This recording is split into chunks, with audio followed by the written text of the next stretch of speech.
राधे कृष्ण। आप सभी को कार्तिक कृष्ण पक्ष की त्रयोदशी तिथि के दिन धनतेरस का पर्व पूरी श्रद्धा और विश्वास के साथ मनाया जाता है। इस दिन को मनाने के पीछे धन्वंतरी देव के जन्म लेने की कथा प्रचलित है। शास्त्रों में वर्णित कथाओं के अनुसार समुद्र मंथन के दौरान भगवान धन्वंतरी हाथों में अमृत कलश लेकर प्रकट हुए थे। जिस तिथि को भगवान धन्वंतरी समुद्र से निकले वह कार्तिक मास के कृष्ण पक्ष की त्रयोदशी तिथि थी। भगवान धन्वंतरी समुद्र से कलश लेकर प्रकट हुए थे, इसलिए इस अवसर पर बर्तन खरीदने की परंपरा चली आ रही है। भगवान धन्वंतरी को विष्णु भगवान का अंश माना जाता है और इन्होंने ही पूरी दुनिया में चिकित्सा विज्ञान का प्रचार और प्रसार किया। भगवान धन्वंतरी के बाद माता लक्ष्मी 2 दिन बाद समुद्र से निकली थी, इसलिए उस दिन दीपावली का पर्व मनाया जाता है। भगवान धन्वंतरी की पूजा अर्चना करने से आरोग्य सुख की प्राप्ति होती है। भारत सरकार ने भी धनतेरस के दिन को विश्व आरोग्य दिवस के रूप में मनाने की घोषणा की है। इस दिन को मनाने के पीछे धन्वंतरी देव के जन्म लेने की कथा तो है ही, लेकिन एक और भी कथा प्रचलित है। कहा जाता है कि एक समय भगवान विष्णु मृत्यु लोक में विचरण करने के लिए आए। तब लक्ष्मी जी ने भी उनके साथ चलने की आग्रह किया। तब विष्णु जी ने कहा कि यदि मैं जो बात कहूं तुम अगर वैसा ही मानो तो फिर चलो। तब लक्ष्मी जी उनकी बात मान गईं और भगवान विष्णु के साथ भूमंडल पर आ गईं। कुछ देर बाद एक जगह पर पहुंचकर भगवान विष्णु ने लक्ष्मी जी से कहा कि जब तक मैं ना आऊं तुम यहाँ ठहरो, मैं दक्षिण दिशा की ओर जा रहा हूं, तुम उधर मत आना।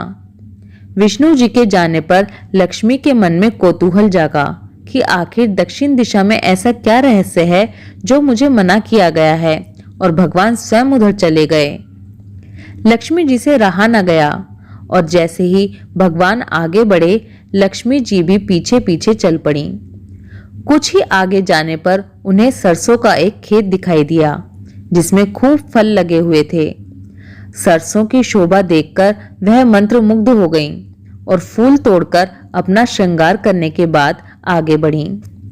आगे जाने पर एक गन्ने के खेत से लक्ष्मी जी ने गन्ने तोड़कर रस चूसने शुरू किया।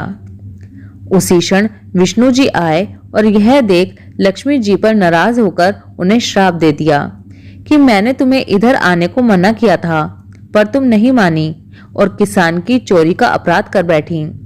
अब तुम इस अपराध के जुर्म में इस किसान की 12 वर्ष तक सेवा करो। ऐसा कहकर भगवान उन्हें छोड़कर क्षीर सागर चले गए। तब लक्ष्मी जी उस गरीब किसान के घर में रहने लगी।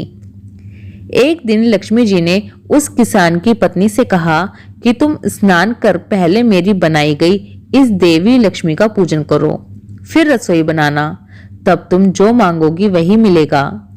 किसान की पत्नी ने ऐसा ही किया।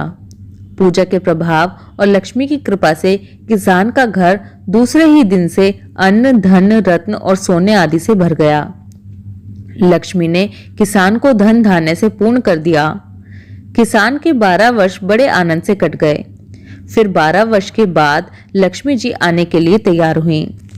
विष्णु जी लक्ष्मी जी को लेने आए तो किसान ने उन्हें भेजने से इनकार कर दिया।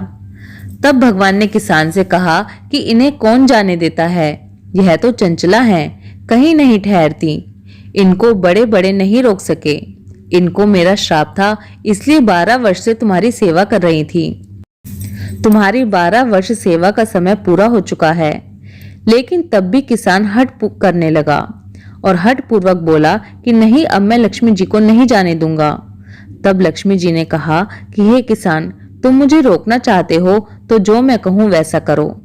कल तेरस है, तुम कल घर को लीप पोत कर स्वच्छ करना, रात्रि में घी का दीपक जलाकर रखना और सायंकाल मेरा पूजन करना। एक तांबे के कलश में रुपए भरकर मेरे लिए रखना। मैं उस कलश में निवास करूंगी, किंतु पूजा के समय मैं तुम्हें दिखाई नहीं दूंगी। इस एक दिन की पूजा से वर्ष भर मैं तुम्हारे घर से नहीं जाऊंगी। यह कहकर वह दीपकों के प्रकाश के साथ 10 दिशाओं में फैल गई। अगले दिन किसान ने लक्ष्मी जी के कथनानुसार पूजन किया।